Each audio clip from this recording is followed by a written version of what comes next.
Good morning and welcome to today's episode. Today we're going to tackle the question: do you need sales experience to be successful in business? Well, first off, what is sales experience? It's just a past history of having customer facing activities and interactions. So that's prospecting, looking for folks to talk to who might need your product or your service. It means you have a history of building relationships, solving problems for clients, presentation, closing deals, trying to anticipate what customers need, handle objections. That's when people come up with reasons for why they can't go along with the deal right now. Those sorts of things. So these and many more are what most people mean when they say sales experience.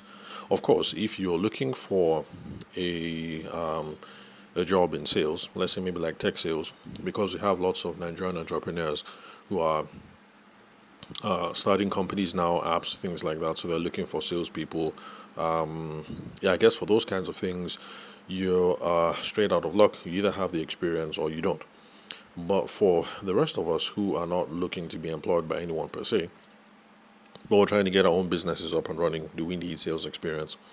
Now, in a sense, yes, sales experience is necessary for building a business. But then what about people who are totally green and totally brand new? So if you've been a wedding photographer like me before, and then you're now making a go of another business career, then it's a lot easier because you have had a history of what it's like to look for customers to talk to try and build relationships, to try and solve problems for them, to try and make presentations, to try and close the deal, collect your deposit, collect your balance, handle angry customers, handle customer service issues. What else? Anticipate their needs, those sorts of things. So, if you're one of those types of folks, then there's no problem. You already have some experience to build on, so it's going to make the job of starting off in this business a whole lot easier. But then if you're totally green and you're totally brand new, it's not a good idea to practice on paying customers because when you have paying customers, when you're practicing on paying customers, the errors are costly.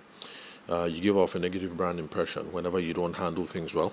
Let's say customer service issues, and that's something I faced when I was a wedding photographer. When I started off in wedding photography, I remember dealing with a bride and groom. Well, I didn't have any problem with the bride, but I had a problem with the groom's attitude. And how should I put this? And I didn't take it lightly that the dude was trying to take a piss, and so I let him have it. And yeah, let me just put it that way. I let him have it basically. And while I did satisfy my sense of self, that I wouldn't let anyone take me for a ride, my business partner at the time pointed out that, yeah, if things got ugly, the other guy would have been hurt because I definitely can't handle myself. But then again, we're in an office environment, raised voices, things like that. Like the blowback was not worth the hassle that I created in trying to deal with the situation. So, yeah, so that's it. Negative brand impression, that's costly. And of course, that hampers opportunities for getting repeat business and getting referrals. For that guy in particular, yes, we tried to smooth things over with him, and he did make one or two inquiries later on for automobile photography because I think he got into the car dealership space and he wanted me and my partner to take pictures of some of his merchandise. That didn't work out too well. But anyway, of course, you guys already know how that relationship panned out. Nothing good ever came from that. It was burned and it was totally burnt.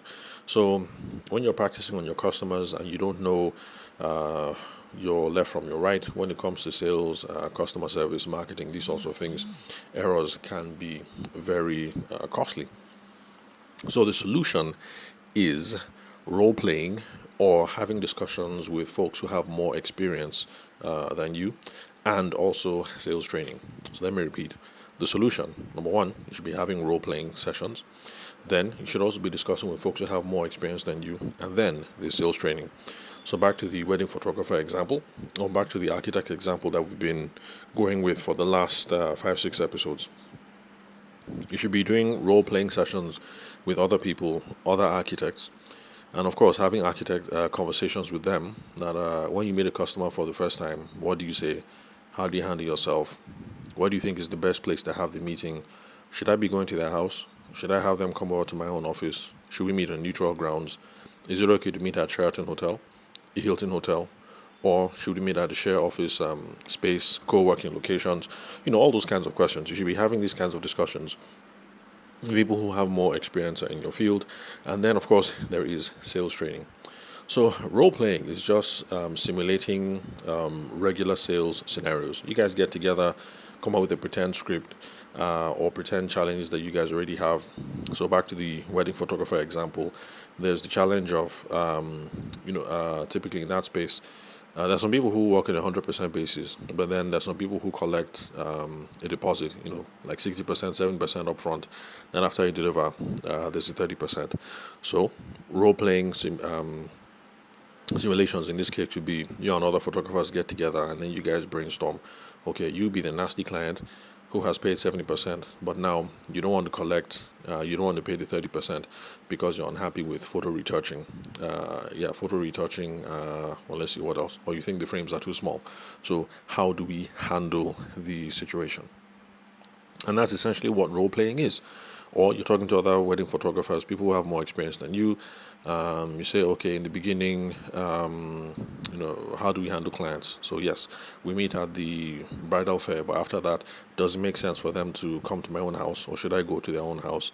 The pre-wedding shoot, is it okay to handle pre-wedding shoot? Okay, let me not go on too much. I think I've already given enough examples of what role playing would entail. So yeah, mock scenarios. How do you handle client meetings? How do you deal with objections? How do you make your presentations and blah blah blah.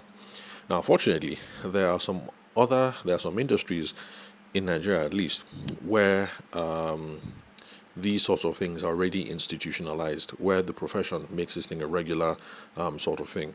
For instance, in old school public relations firms in Nigeria, I can't speak about the new school PR firms because my mom is a retired public relations executive, and she was in marketing communications. The last job she held, okay, well, she was with Troika Holdings for a while. Some of the portfolio companies that they have, and eventually she finished off as gosh, I can't remember what she finished off as. I can't remember the exact role, but it was one of the telecommunications companies in Nigeria. So, where was I? Okay, yeah. So since hanging around with her, you leave school, you go to the office, you get to meet other people like that. You start getting a sense of how some industries roll. So for those of you who spend a lot of time hanging out with your parents, like I used to hang out with my father when I was much younger. He was a professional journalist, so sometimes hang out in the studio, or just little schoolboy sitting in a chair while they're handling the meeting, soaking up things. So you get to learn about a bunch of stuff. So, where was I? Okay, yeah, so old school PR firms in Nigeria, they have this thing where the younger associates, I can't remember what they're called, because I think technically speaking, associates are people who are still employees, but they're responsible for bringing in some sales, and so they are on a profit share. So instead of just receiving their salary, they also receive a commission on the amount of business that they bring in. But so I can't remember what the term is for the younger people who are employees, but who don't have any responsibility for bringing in clients. So those people give presentations from time to time in front of the associates, and then people critique them and say, okay, it's good that you handle this, but next time, you're supposed to be in front of clients. You say things this way, you do things like this, you do things like that. So if you're in one of those industries, like public relations, I think architecture also have these sorts of things. Let's see what else. Okay, well, that's all I can think of for now, PR and architecture. So if you're in those industries in Nigeria and these things are already institutionalized, then luckily you're going to be able to get the experience that you need from role playing and all these mock scenarios before you step out on your own. Then, of course, there's regular conversations with more experienced people, just like I said, whether you're the architect or the wedding photographer. You have conversations from time to time around handling challenging customers. Like I remember conversations that I had around brides who wanted more retouching, especially since I didn't like or handle retouching. Let's see what else. And then other routine business challenges that come up. So the benefits of role playing and discussions with more experienced practitioners in your field, the benefits of that are that, well, first off, you're not going to be surprised when challenges come up with live customers.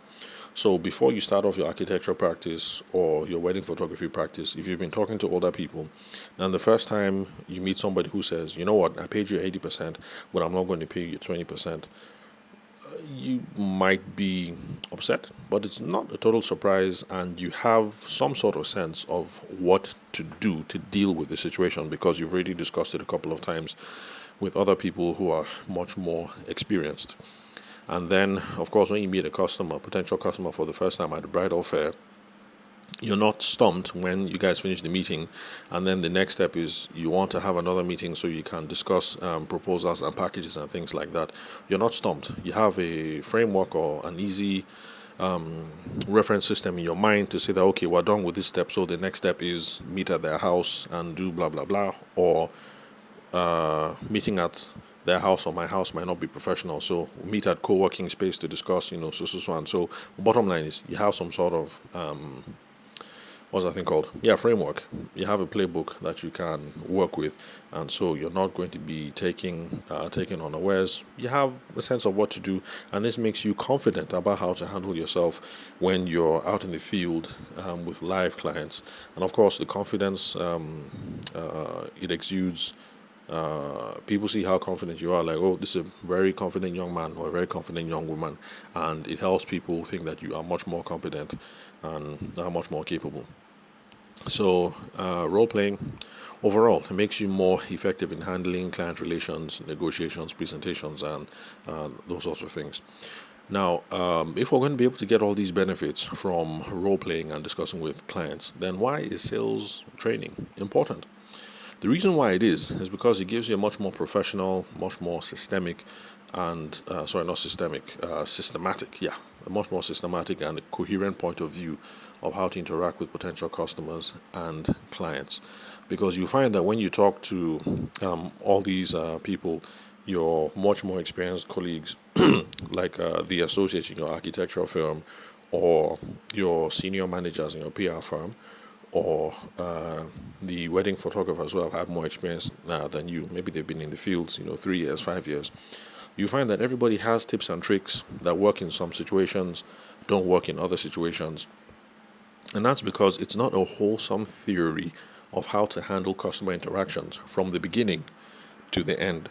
Because you'll find that if you're dealing with a competent sales trainer or sales consultant, then there is an overarching framework and theory about how to look for the customer, how to start the conversation, how to handle that conversation, how to build the relationship, how to find out what it is that they need, make an effective presentation, close the sale, make sure that they're happy, and then bring people in for, have them come back for repeat business, and then bring other people for referrals. So, since it's a wholesome systematic theory, you find that you are not usually stumped about what to do next because you know what all the moving parts are and how they fit together.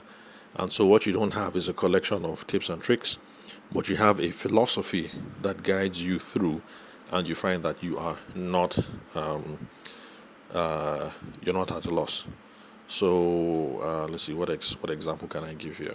Okay, so there are tips and tricks around closing, for instance. Okay, yes, closing. So you have lots of wedding photographers. I don't know about now since I'm no longer in the field, but back in the day, you'd have lots of wedding photographers who would say you should be use assumptional language when dealing with potential clients. So you're using statements that show that you're assuming that you're going to get the deal. So you would say things like, okay, on your wedding day, this is how we're going to handle blah, blah, blah. Or you will say, when we start working together, this is what we're going to do. So that kind of language, not ifs or maybes, but you will say, when we start working together, or this is how we are going to handle. So lots of we language, things like that. So language that already assumes that you are the wedding photographer and that you have got the gig. And that's a good one. to do. But unfortunately, it's not all scenarios, it's not with all clients, and it's not in all contexts that it will make sense to use assumptive language. I think they're called assumptive clauses. Yes, assumptive clauses. So it's not good to use assumptive clauses and assumptive language because sometimes it might make you come across as what's that word? When you are presumptuous. Yeah, it might make you come across as presumptuous.